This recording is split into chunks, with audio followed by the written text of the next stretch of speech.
Bismillahirrahmanirrahim. Assalamualaikum warahmatullahi wabarakatuh.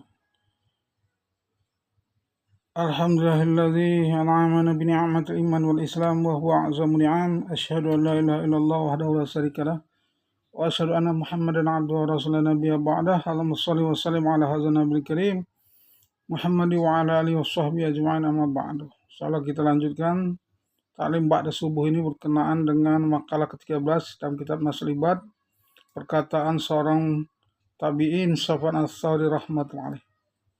An Sufyan Ats-Tsauri annahu qala, sungguhnya Sufyan Ats-Tsauri rahmatullahi alaih berkata, ightarul fuqara'i khamsan wakhtaral aghniyai khamsan. Sesungguhnya orang fakir, ightarul fuqara, sesungguhnya orang fakir itu khamsan memilih 5 perkara.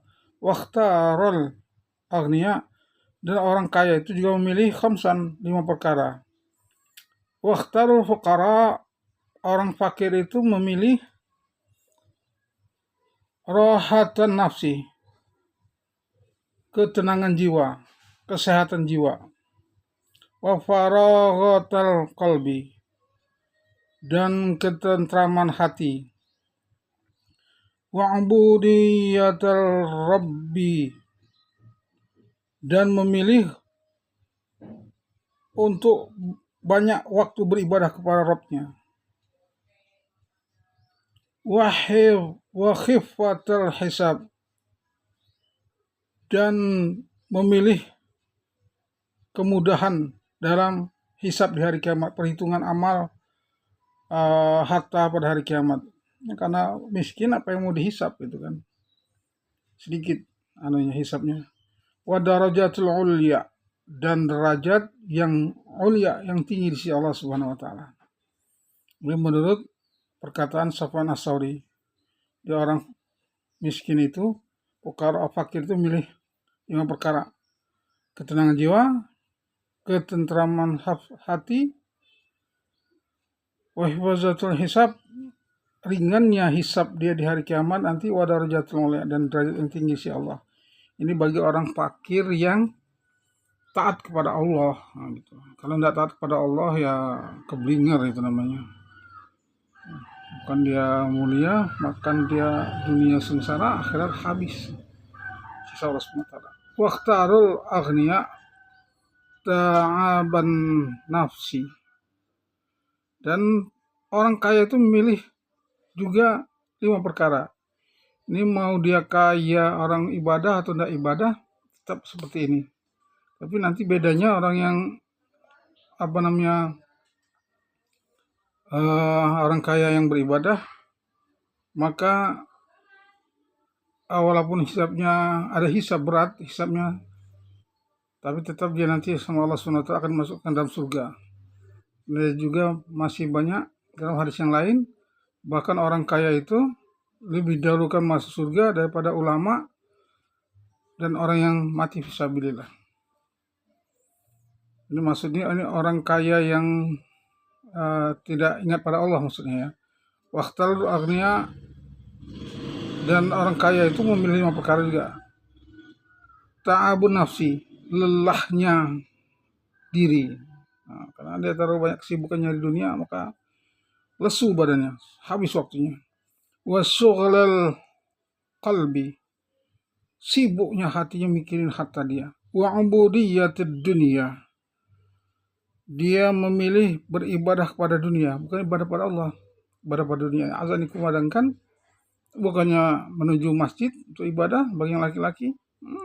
Dia tunggu tokonya, dia tunggu rekan bisnisnya, dia tunggu proyek-proyeknya, sehingga lewat waktu. Jadi yang dia ketika azan Allah Akbar, bukan Allah Akbar, bukan Allah yang besar, tapi ada bisnisku yang besar, hartaku yang besar, tokoku yang lebih besar, duitku yang lebih besar, masalah gitu, maksudnya begitu. Makanya jangan macam-macam dengan azan dikumandangkan, harus kita tinggalkan semuanya menghadap Allah Subhanahu wa taala. Kalau kita tidak tinggalkan, maka yang sedang kita geluti itu lebih besar daripada Allah Subhanahu wa taala. Na'udzubillah, summa na'udzubillah. Wa abrid dunia, dan dia beribadah pada dunia bukan pada Allah. Wasyidatul hisab, dan beratnya hisab karena banyaknya harta tapi tidak digunakan untuk agama.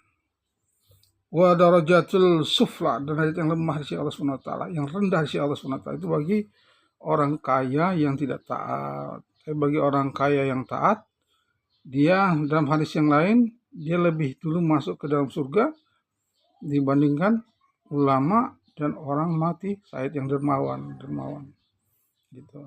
Tapi ada hadis yang lain juga yang kita ayat sahabat ya, bahwa Abdurrahman sahabat Sayyidina Abdurrahman bin Auf radhiyallahu anhu, ketika hartanya itu masuk kota Madinah dengan banyaknya kemegahan sehingga bisa terdengar derap onta yang membawa hartanya itu masih sekian kilometer panjangnya, maka Rasulullah SAW, Masya Allah, ini Abdurrahman ini akan masuk surga dengan merangkak-rangkak dengan hartanya. Begitu Abdurrahman mendengar itu, maka dia langsung sedekahkan semua hartanya itu di jalan Allah. Maka Rasul tersenyum. Itu namanya nasih mansuh. Ada hadis yang mengatakan dia masuk surga dengan merangkak-rangkak, tapi ada hadis yang mengatakan juga bahwa Allah sudah ridho pada dia, dan dia sudah termasuk 10 orang yang ditanggung masuk surga oleh Allah Subhanahu wa taala. 10 orang sahabat yang diberitakan Rasulullah SAW sudah masuk surga ketika di dunia. Bahkan ketika Umar radhiyallahu anhu dia akan wafat, dia melantik namanya Ali Suro. Ali Suro ini 7 orang sahabat. 7 orang sahabat, maka dia sampaikan Suro ini untuk memilih siapa penggantiku. Kalaupun dia sama nilainya, dengan 1 absen, 3 berbeda gitu, maka lihatlah Abdurrahman bin Auf, di mana dia yang dipilih dia, maka ikutilah dia. Itu kata Umar radhiyallahu anhu. Subhanallah, maka bagaimana kita ini tetap cari dunia karena kewajiban kita, tapi ingat pada Allah. Nomor 1 Allah, nomor 2 yang lain-lainnya, masalah. Tapi kalau kita tinggalkan Allah, tinggalkan agama karena dunia, maka kita diperbudak di dunia, kita masuk surga, kita mati, maka kuburan itu jadi gelap, menjadi hutan bagi kita, menjadi tempat kalajengking, menjadi tempat pusatnya ular, menjadi tempat bara api yang akan menyiksa kita, kuburan kita. Karena apa? Karena kita meninggalkan agama, meninggalkan Allah dan Rasulnya. Tapi apabila kita ini walaupun kita cari dunia, tapi kita tidak meninggalkan Allah dan Rasulnya, maka kuburan kita itu menjadi terang benderang. Yang tadinya sempit menjadi luas. Yang gelap dikasih lampu oleh Allah SWT. Yang tadinya panas dibukakan pintu surga oleh Allah SWT ke kubur kita. Dan kala jengking ular-ular itu telah dibunuh dengan amal-amal ibadah kita. Kemudian apalagi? Bara api yang harusnya ada di kubur kita dipadamkan dengan amal-amal ibadah kita. Apabila kita menjadi orang yang taat pada Allah, makanya mau kaya mau miskin tetap taat pada Allah. Karena dunia ini adalah cobaan gitu. Dunia ini cobaan, bukan tempat bersenang-senang. Khalaqal mauta wal hayata liyabluwakum ayyukum ahsanu amala. Dunia ini bukan tempat bersenang-senang. Allah ciptakan hidup dan mati ini untuk menguji kita, untuk ujian akhir kita, ujian nasional kita, apa kita lulus atau enggak. Kita kaya, kita tetap taat pada Allah. Kita miskin, kita tetap taat pada Allah. Kita ada masalah, kita tetap taat pada Allah. Kita lagi senggang, tidak ada masalah, lagi bahagia, tetap taat pada Allah. Ada duit, tetap taat pada Allah.